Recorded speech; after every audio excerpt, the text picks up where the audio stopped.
jërë ngeen jëf mbokki téléspectateur mbokki internautes yi nga xam ne jamono bi yéen a ñuy seetaan ñoo ngi fii en direct fii ci Touba Mbacké ci résidence Cheikhul Khadim nuyu leen ziar leen di jiital ci nuyoo bi ak ziar bi Cheikh Mouhamadoul Mountakha Mbacké moom Serigne Bassirou di xalif général des Mourides ñu koy ñaanal yàlla gën ko fi yàggal te gën ko wéral di ko ñaanal it mbooleem kilifa yi diine yëpp mbokk yi ñoo ngi fii ci Touba Mbacké ni ñu leen ko waxee sànq di wéyal liggéey bi nga xam ne moo jëm ci Mashrabou Safi édition 2025 tey dimanche dëppook ñaar fukki fan ak ñett ci weeru mars atum 2025 di ñaar fukki fan ak ñaar ci weeru koor atum 1446 ginnaaw gàddaayuk yonent bi sallallahu alayhi wa sallam ñu wéyal ak liggéey bi nga xam ne moo jëm ci Mashrabou Safi bi ci li nga xam ne moo di njàngum xasida gi nga xam ne moom lañ fi amal ci biir weeru koor gi ginnaaw takkusaan gu nekk ci teewaayuk sëriñ bi ak njabootuk sëriñ Touba gi ak mbokki taalibe yi loole nag tey ji programme bi ni nga xam ne noonu lañu ko tëralee moom moo di kuréel waa kër Serigne Saliou Mbacké bu daara Hizbut Tarqiyyah ñooy amal njàng mi fii ci grande salle bi kuréel gi nga xam ne ñoom ñooy gàttandu Serigne bi nga xam ne présentement ñoo ngi sur place te it ñoom ñooy gungewaat Serigne bi buy dellu moom moo di kuréelu Nuur daara ni bu daara Hizbut Tarqiyyah bu Louga kon loolee lañ fas yéene wéyal ànd ak yéen ci li nga xam ne moo jëm ci liggéey bi rek ci taataanaat li nga xam ne moom moo jëm ci kàddu yi kilifa yi fi teew mbokki taalibe yi ak ñi nga xam ne dañoo ŋànk lenn ci liggéey bi nga xam ne moo jëm ci Mashrabou Safi fii ci résidence Cheikhul Khadim kon dañuy doxantu rek dem ba ci saalu Serigne Moustapha Bassirou bi ni ñu ko baaxoo di defee saa su nekk fekk fa kenn ci suñu ndaw yi nga xam ne présentement ñoo ngi sur place mu di Serigne Abdoulaye Faye ngir mu taataan ci foofee yenn kàddu ci kilifa laataa ñu ñëw ñun aussi demal leen ci beneen pàcc bi nga xamante ni ay techniciens ñoom ñoo fa nekk ni ñu leen ko annoncé woon ci fan yee ñu génn ñoom it ñuy amal liggéey bu am solo lëkkaloo ci ak mboolem techniciens yi nga xam ne dañoo nekkee ci daara Hizbut Tarqiyyah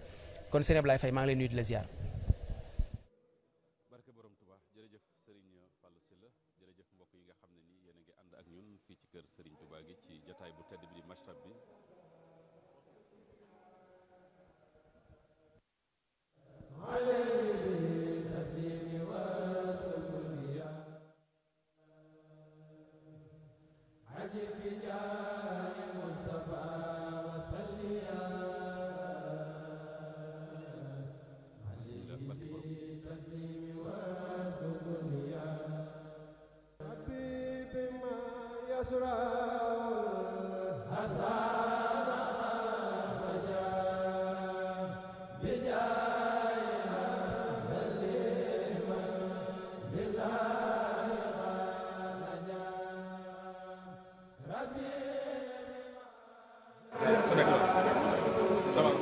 barke borom Touba jërëjëf Serigne Fallou Sylla ci ubbite gu am solo googu di jaajëfal mbokk yi nga xam ne ni ñu ngi ànd ak ñun ci jotaay bu tedd bi nga xam ne moo di Mashrab bi di jaajëfal suñu jëwriñ Serigne Kosso Sey xam naa tey ji dafa daal di génn moo tax ñu wutu ko fi nga xam ne moo di bërëb bu tedd bi ci biir salle bi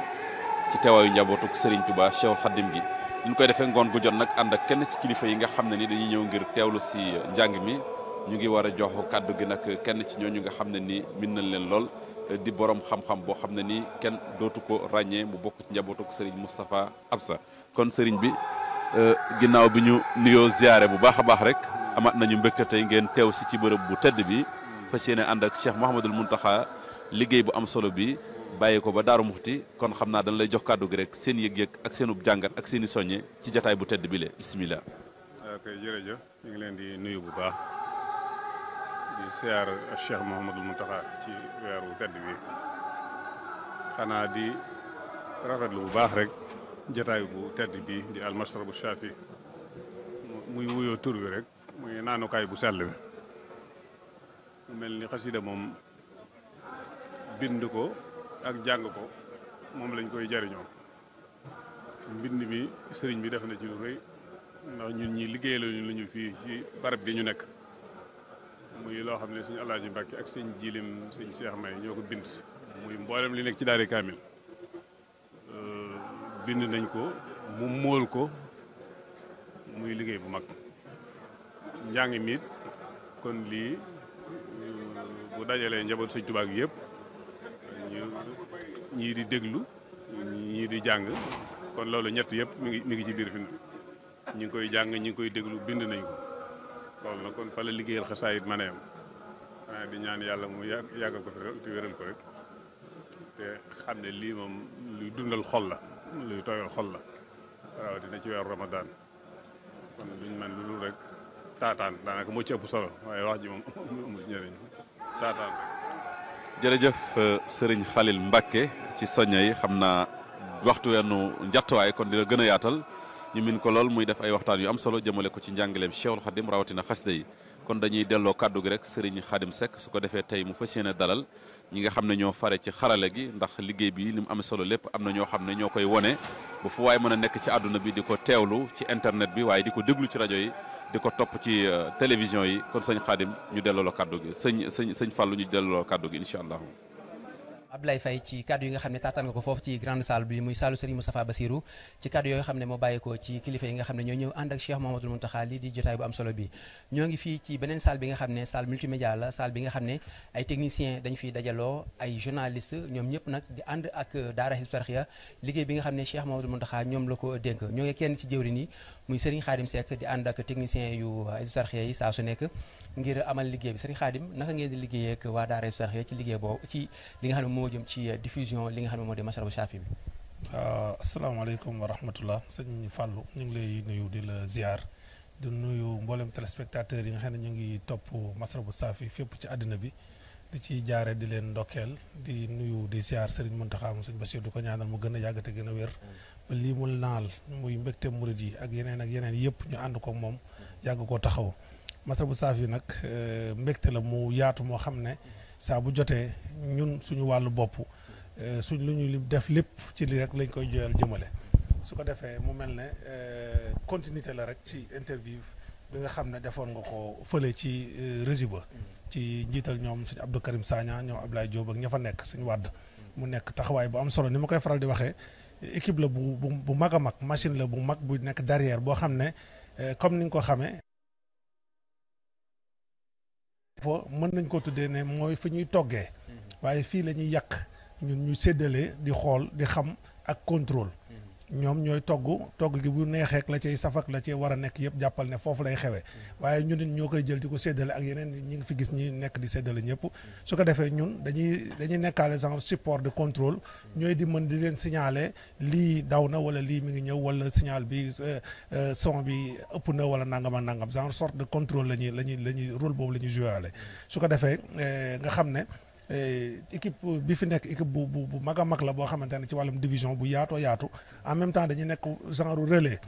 boo xamante ne ñooy nekk entre régie bi ak ñeneen ñi nga xamante ne ñu ngi à l'extérieur bu ñu gisee loo xam ne war nañ ko signaler suñu woowee ñun rapidement comme fii ak régie bi fi mu nekk sorienté wul ñu dem daal leen ko yëgal su ko defee taxawaay boobu it ni ma ko waxee ay wàccaay yu bari la yoo xamante ne ñi ci feeñul ñoo ci ëpp yow ni nga ko xamee am na ay njiit yu mag a mag lu mel ne ñoom sëñ Mouhamed Lamine Diop ñu mel ne sëñ Assane Mboup ñu mel ne sëñ Jim min na nga xam ne ma nga nekk ba Espagne ñooñu ñëpp dañuy liggéey même bu caméra yi fayee régie bi tëj ñoom à distance dañuy continuer di liggéey di améliorer di xool li nga xamante ne moo doxul woon démb ñu ajouté ko ci xool lan lay def ba liggéey bi gën a ñoŋ nga xam ne ci ay réunion yoo xamante ne daanaka ñun su Masrab bi xasee tàmbali di premier au 30 day mel ne wala 31 day mel ne suñuy kër dañ koy tëj féete fii muy guddi muy bëccëg ba korog Masrab bi di jeex loolu daal mooy taxawaay bi nga xamante ne ci tënk rek mën nañu jàpp ne mooy li nga xamante ne taxawaay la boo xam ne mënees na koy feeñal waaye encore une fois li nëbbu ci li ñuy def moo gën a feeñ fuuf ci li ñuy gis waaw derrière techniciens yoo xamante ne dañoo avoué ba dévoué bàyyi seen lépp rek jooyal ko ci li jëm ci Masrab bi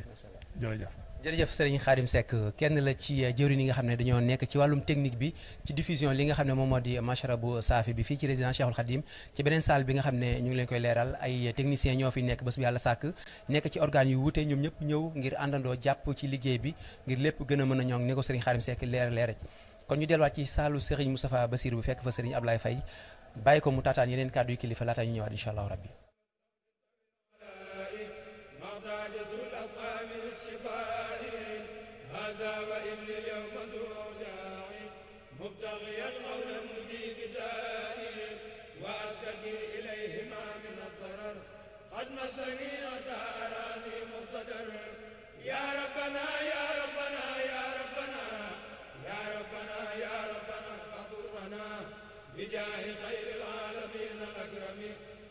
jërëjëf Serigne Fallou jërëjëf Serigne Khadim Seck ci kaddu yu am solo yooyu ni leen ko waxee woon rek ni ngeen ko déggee ñoom ñuy def liggéey bu am solo ndax wax nañ ko léegi rek lépp lu ngeen di dégg di ko seetaan ci Mashrab bi ñoom ñoo koy liggéey kon yàlla leen suñu borom gën a jàppandil ñu ngi toog ak kenn ci mbokki taalibe yi nga xam ne ngoon gu jotit ñoom dañuy ñëw fii ci biir kër Serigne Touba gi ci bâche bi di teewlu njàng mi sëñ Mamoun Mbaye di taalibe Serigne Bass moom Serigne Abdou Khadre Mbacké jëwriñ ngeen yàgg a teew tey ji ñëwaat ngeen tey yan kaddu ngay yëkkati jëmale ko ci jataay bu tedd bu am solo bi fii ci résidence Khadim Rasoul. asalaamaaleykum wa rahmatullah wa barakaatu. ñu ngi siyaare bu baax ginnaaw ñu nuyoo bokki taalibe bi yëpp ñu fi bokkal di toog bokk jataay bi waa jataay bi liñ ci seetlu xanaa am ci mbégte mu kawe kawe rek di fi ñëw di fi dundal sunu taalibe ak di fi ñëw di feeñal sunu yéene ci yaakaar sëñ Tuubaa ak bëgg sëñ Tuubaa mu doon jataay boo xam ne murid yëpp commencé di seral seeni xol di ci nammaat seen pas-pas ci sëriñ bi di ci yeesalaat seenu taalibe ginnaaw bi ko Sëñ Muntaxa teewale amale ko joxe ci ndigal ba noppi di ko teewee ñu ko ci sant bu baax te di ko ci ñaanal bu baax a baax a baax te it xam naa ne wax ci dana di si ñun lool ndax xam naa ne day loo xam ne daa seet suñu xol ba mënuñ cee wax ko ju sari waaye luñ rafetlu la lu ñu am mbégte la te jëmmi Sëñ Muntaxa mi nga xam ne moom moo feeñal lii ñu ngi koy ñaanal suñu borom yokk aw fanam te may ko ay wér ba mu yàgg koo teewee ñu yàgg ko ànd ak moom ba mu yàgg lool ñu ci sant suñu kilifa yëpp di ci ñaanal suñu kilifa yëpp di jiital ci ñaan gi kilifa yi nga xam ne ñoo aju ci liggéey bi te yor liggéey Sëñ Tuubaa bi ñu tuddee Seydil Muntaxa tu Cheikh Amadou Bassir ak mboolem ñu bokkal jataay bi ñu ngi leen di ñaanal baax di ànd ak ñoom di leen bëgg ak di leen wétlikoo ak di leen safoo di ñaanal ñu bokkal Sëriñ Tuubaa yëpp ak di ñaanal bokki taalibe bi fi teew yëpp ak ñiy dund xasida yëpp ñu ngi leen ñaanal Sëñ Tuubaa defal leen lu kawe seen jortu te doxee ci jégal ñu suñuy bàkkaar yi biir ak biti te nangu suñuy koor te yàggal suñuy kilifa te may ñu wér may ñu pës feesu ñu ànd dund Sëñ Tuubaa te gën a jekku liggéey Sëñ Tuubaa bi jërëjëf tubaarkàlla. jërëjëf Serigne Mamoun ci kaddu yu am solo yooyu jërëjëf mbokk yi nga xam ne yéen a ngi doon ànd ak ñun fii ci résidence Khadim Rasoul ci ubbiteeg jataay bi di mashrab bi kon duñ def lu dul jébbal antenne bi Baye Mansour Seck moom mi nga xam ne mooy ànd ak ñun ci présentation kuréel yi nga xam ne ñoo war a jàng tey ak seen programme waaye di jaajëfal itam mboolem ñi nga xam ne ni ñu ngi jàpp ci liggéey bi di ko yaatal te jëmmi Serigne Touba ji rek tax di jaajëfal suñu jëwriñ yi nga xam ne nag boobaak léegi ñoo ci ànd ak ñun Serigne Fallou Sylla Serigne Kosso Sey ak mboolem ñi nga xam ne wax nañ ko léegi rek duñ leen gis waaye ñuy def liggéey bu am solo kon ñu ngi leen di jaajëfal di leen jox dox daje ëllëg barke Cheikhul Khadim wasalaamualeykum wa rahmatullahi wa barakatuhu. asalaamaaleykum wa rahmatulahi taala wa barakaatu ñuy sant ñi nga xam ne ñëpp ñooy teewlu suñu programme fii ci kër Sëñ Touba gi ci almashrabu saafi min al manbai shafi tey nag di ñaar fukki fan ak ñaar ci weer Ramadan dëppoog le 23 mars 2025 programme bi nga xam ne moom lañ leen di jottali li ci jiitu mooy ñi nga xam ne ñoom ngeen dégg noonu ñuy jàng mooy kuréel Nour Daarayni bu Hizbut Tarqiyyah bu Louga ñoom ñoo war a gàttandu ñoo war a gunge sëriñ bi ñi nga xam ne ñoo war a jàng ci salle bi démb nag am na soppat ju ci amoon te yëguñu ko kon kuréel bi ñu duppee kuréel Sëñ Saaliwu Mbàkke ñoom ñoo war a jàng te ki nga xam ne mooy jiite njàng bi Serigne As Jonn kon programme dafa soppiku te jotuñu ko woon a jottali moo waral ñu annoncé woon ñoo xam ne dafa mel ne loolu dana soppiku li ñu waxoon kon tey ji incha allah kuréel bi ñu duppee Sëñ Saaliwu Mbàkke di juróomeelu xalif yoonu murit moom li nga xam ne ñoom ñoo war a jàng ci salle bi bu ca kanamee tuuti incha allah dañuy jébbal kàddu bi sëñ Pape Assane Diouf mu andi leen benn bunt ci anglais ci wàllu xasida yi bu jàllee danañ jalal sëñ Modou Gueye moom te ne andi benn bunt ci wàllu arab su ko defee ñu jot leen nag programme njàng mi ñi nga xam ne ñoo war a ñi daa ci ñu war a jàng ak xasida yi su ko defee loolu bu jàllee ñu dee du teewlu njàng mi incha allah kon du ma def lu dul jébbal kàddu gi sëñ Pape Assane Diouf mu andi leen bunt bi ñu leen wax ci anglais ci xasida yi incha allah.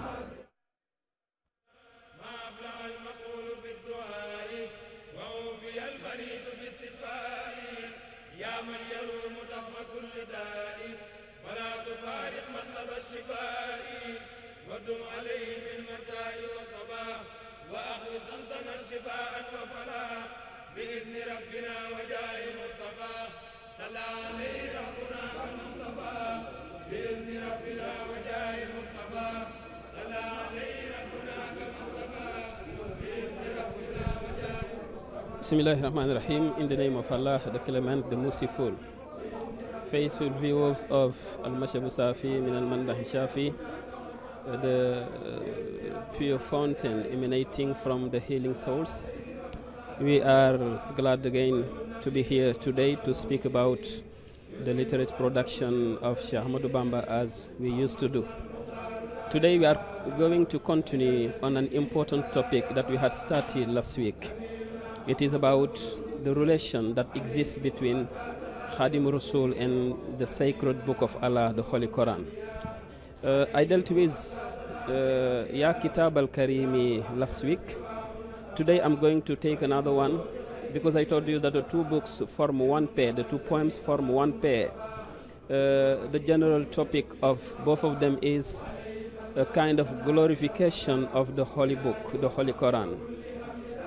Ya Kitab al-Karimi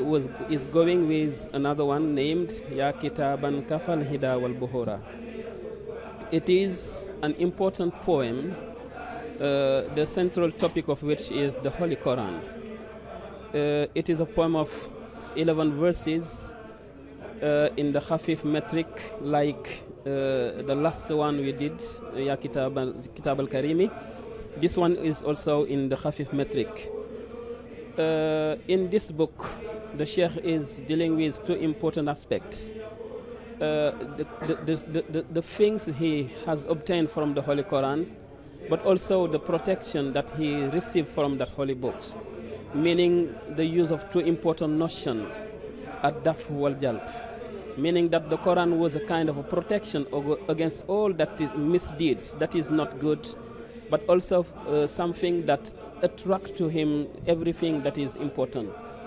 In this poem, Ya Kitab al-Kafal Hida,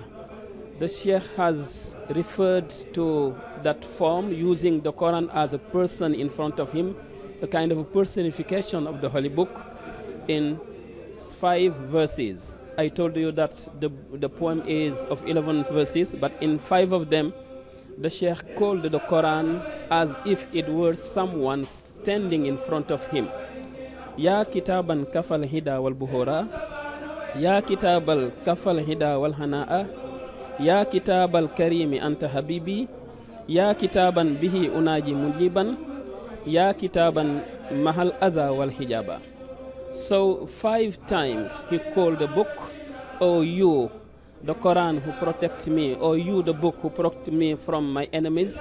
but also who saved me when I was fighting with them over there in the seas, in the oceans. O you, the holy book who protect me from my enemies, but also against any kind of exhaustions. O you, the holy book, you are my beloved, you are my friend, you are my companion. O you, the holy book I use to address my Lord. O you, the holy book who has protected me from every kind of misdeeds. The holy book, you who has shattered all the kind of barriers that were in front of me and that prevented me to go directly to my Lord. So here, the Sheikh had shown is this poem, Ya Kitab and Kafal Hida, Allah's ability to attract blessing, favors, but also to give protection through the Holy Qurans. In these poems, the Sheikh always opposed the two notions. But also after this, if you come to verse number 3 or verse number 2, the Sheikh continued by saying that Anta zadi ilal jinani wa nurish qad nafaita lahina zidta duhura. You are my viaticum, you are my provision, you are my own ship, you are my property until paradise. But also you have discarded all my enemies far away from me. The Sheikh also say that Anta unsi sirran wa jahran dawaman bika usni halas ilahi sana'a. You are my companion wherever I am, alone or in group, in my people, but also in my enemies. You are always with me. To come back to this relation between Sheikh Ahmadou Bamba and the Holy Quran, it is a kind of inheritance that he has inherited from the Prophet, and it is himself who said that in some of his poems. He said, "Awrasanillahu kitaballahi wa jumlatul kutbi bihizbillahi." God has given me the Holy Quran as a legacy, an inheritance that I have inherited, but also all the books, all the sacred books that were revealed to people, to holy men, are given to me by my Lord. It was also a kind of a honor for him. Allah himself honored Sheikh Ahmadu Bamba with the Holy Quran. In another poem he said, Akraman al-akramu bil kitabi bila muhadatin wala hitabi. It is Allah himself who make it a honor to give me the Holy Quran. And any enemy, no enemy, can do anything to go between me and the sacred book. Laqanani tafsira wa tawila mughnin ladayya khallada tanwira. It is Allah himself who has taught me the interpretation, the understanding that I should have concerning this book. But also the Sheikh said, Rafa'ani al-Quran rafan qafada man sa'ahu taqaddumi fan qafada. The Quran has raised me higher, and whoever wants me to go down will always be in disgrace until the doomsday, until the days of judgment. Najani al-munzil bil Qur'ani hatta haddawtu mawrid zam'ani. It is through the Quran that God has made of me a kind of a quenching trough. So all those who are spiritually thirsty, who want to drink a spiritual light, who want to have God favors, have to come with me, and that I have obtained it from the Quran. So, as a summary, I can say that the Quran has an important place in Sheikh Ahmadu Bamba's mission. He was a friend, a beloved, a companion, but also a weapon the Sheikh used to fight against Allah's enemies. That is why when he was there in the exile, far from his people, far from his country, far from his companion, the Sheikh used the Quran as a weapon to fight against the infidels. The Quran occupies an important place in Sheikh Ahmadu Bamba's mission.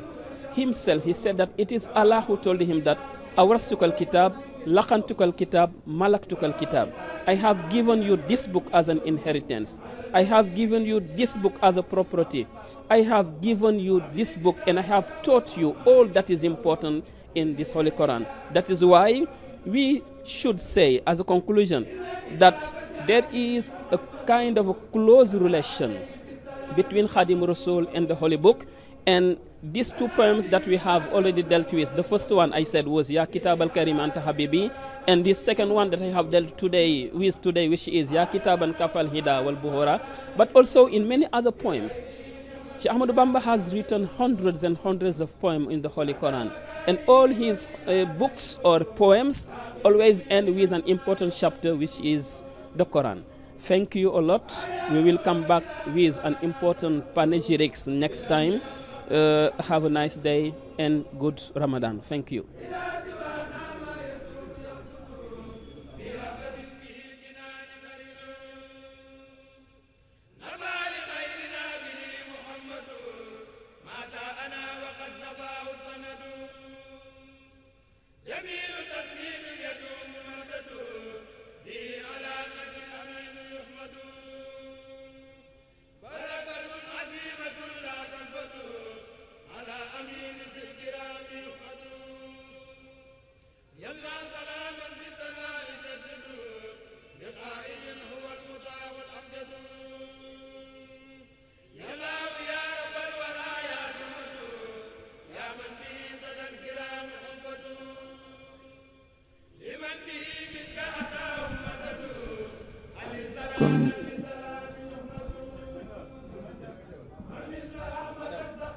kon ñuy sant bu baax sëñ Papa Assane Diouf ci buntu boobu mu ñu andil ci yaa kitaabal karim ci wàllu xasida yi ci anglais ñu daal di dalal nag sëñ Omar Gueye mi nga xam ni ci kuréelu kër sëñ Saliou ñoom ñoo ay njàng mi ci njiital sëñ As John ñoom kon ni ma ko waxee sànq démb dañoo amoon soppi ci programme te yëgaluñ ñu ko moo tax ñu annoncé ñeneen waaye tey kuréel boobu ñooy war a jàng tey ci biir salle bi moo waral ñu dalal kenn ci ñoom sëñ Omar Gueye mu jot nañu xasida yi ñu war a jàng ak daa ci incha allah. asalaamaaleykum wa rahmatulah. ñoo ngi ziar bu baax a baax. kon ginnaaw loolu programme bi incha allah lam yabdu lañ koy tijjee mu nekk daaju Hizbut Tarqiyyah lañ koy jàng.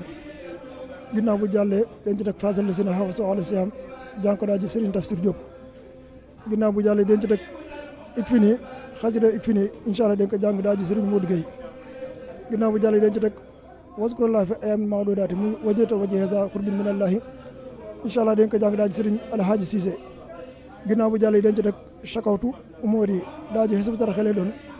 ginnaaw bu jàllee dañ ci teg Mbadal Xabiru ak Lisaanu Sukri daaju waa Kër Masamba lay doon incha allah. ginnaaw bu jàllee denc rek askurullaha dal war a daaju sëriñ boolu melo rek incha allah ginnaaw bu jàllee ñu teg ci ñaan bi fari bi jaan Moustapha waaw incha allah noonu programme bi demee bu soobee yàlla. jërëjëf sëñ Omar mën nañ la bàyyi nga delluwaat xam naa kuréel gaa ngi lay xaar te njàng mi jege na damay dalal kon sëñ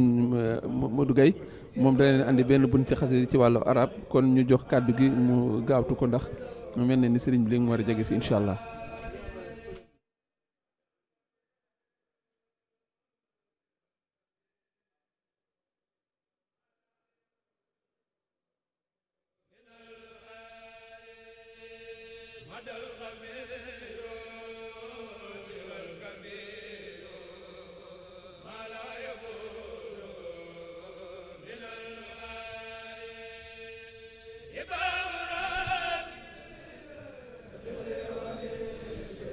أعوذ بالله من الشيطان الرجيم بسم الله الرحمن الرحيم وصلى الله تعالى على أكرم مخلوقاته سيدنا محمد ابن عبد الله وعلى آله وصحبه وخير خديمه وأمته وسلم تسليما أيها الأحبة الكرام نحييكم بأرقى التحيات وأكرمها شرفا وأعلاها منزلة وهي السلام عليكم ورحمة الله تعالى وبركاته ونرحب بكم في هذه الجلسة المباركة اللا نظير لها المدعوة بالمشرب الشافي من المنبع الشافي التي يشرف قمة رئاستها ملاذ اللاجئين وجار المستجيرين فخر الأمة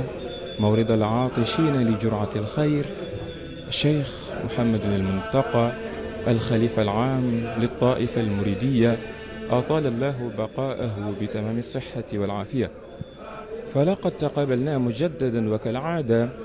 في هذه الوقت من هذا الشهر المبارك الذي أنزل فيه القرآن، واخترنا لكم اليوم قصيدة من مؤلفات الشيخ أحمد بامبا تبين مدى العشق المتين والحب الوتيد التي دارت بين الشيخ الخديم وحبيبه القرآن الكريم، ألا وهي القصيدة التي مطلعها يا كتاب الكريم أنت حبيبي وخليلي وكنت قبل طبيبي. وهذه القصيدة دونها الشيخ ببحر الخفيف وتتسع ب6 أبيات. وإذا التفتنا النظر في حقيقة تاريخية نعرف أن الشيخ لقد ذاع صيت هيامه بينه وبين القرآن الكريم، ولذلك يحكى مرارا أن الحفاظ في عصره كانوا يقدمون للشيخ كتاباتهم لمصاحف قرآنية، وكان يعطيهم أموالا كثيرة لم يكن بإمكان الحفاظ أن يجدوه عند بيع حصادهم الزراعية السنوية. فإن الشيخ له علاقة وطيدة ومحبة خالصة وحقيقة التي بينها بأمور كثيرة. وفي مقدمة هذه المنظوم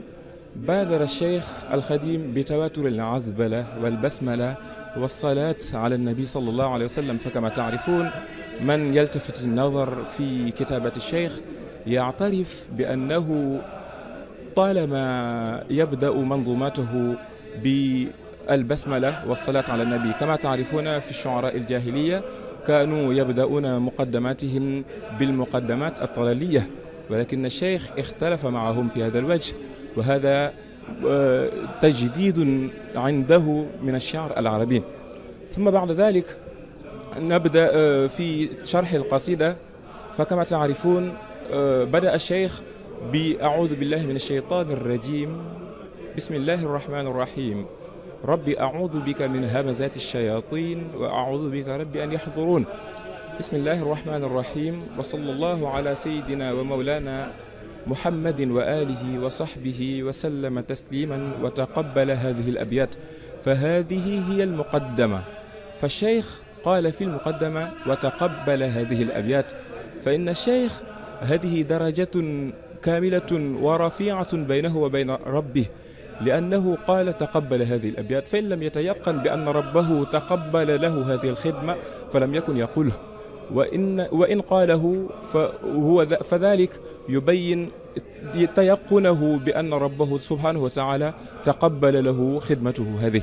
وقال: يا كتاب الكريم أنت حبيبي وخليلي وكنت قبل طبيبي. فلقد نادى الشيخ الكتاب الكريم محكم التنزيل القرآن الكريم بيا كتاب. فالكتاب اسم سماه الله سبحانه وتعالى بالقرآن الكريم في سورة البقرة. إذا نظرتم سورة البقرة رأيتم ألف لام ميم ذلك الكتاب لا ريب فيه هدى للمتقين. فهذا الاسم هو الذي استعمله الشيخ بندائه بيا كتاب الكريم أنت حبيبي وخليلي وكنت قبل طبيبي. فالشيخ يعتمد بالقرآن حبيبا وخليلا، وتعرفون أن الخلة من أعلى درجات الحب بين الحبيب ومحبوبه. وبادر بالبيت التالي: أنت عزي ومفخري أنت جاهي أنت كنزي يا فخر كل لبيبي. نرى المشرف بأنه لم يتسع بنا الوقت لنأتي بكل ما استطعنا بإتيانه، لكن نرد القول للمشرف باي منصور الراوي باللغة الفرنسية. والسلام عليكم.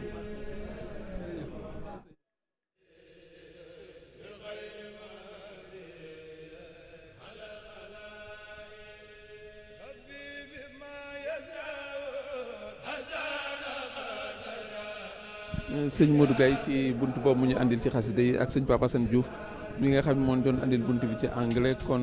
lii mooy programme tey bi. kon desatutu dara lu dul xaar sëriñ bi yegg si. kon yéen a ngi seen noonu ci oto mu yegg si. kon dafa mel ne tuutee des mu dugg ci salle bi su ko defee njàng mi door a tàmbali incha allah. donc nous venons de vivre les prestations qui ont été faites sur les langues internationales, l'anglais, l'arabe, ces écrits du vénéré Cheikh Ahmadou Bamba qui nous ont été présentés respectivement par Papa Sane Diouf et Serigne Modou Gaye, et qui ont eu, n'est-ce pas, à nous livrer le contenu de ces écrits du Cheikh, n'est-ce pas, d'une richesse inestimable. Et en ce 22e jour du mois lunaire de Ramadan, donc c'est le programme que nous vous avons déjà annoncé. L'arrivée du Khalif donc signe le démarrage de cette déclamation. Nous voyons donc Serigne Youssou et le staff qui l'accompagne, qui ont été, n'est-ce pas, au courrier du Khalif. Nous voyons également toute la vertueuse famille du Cheikh, ses proches qui sont là chaque jour. Et nous l'avons dit, c'est un protocole fixé, immuable, qui est le même depuis plusieurs jours, mais également depuis plusieurs années. Et nous voyons également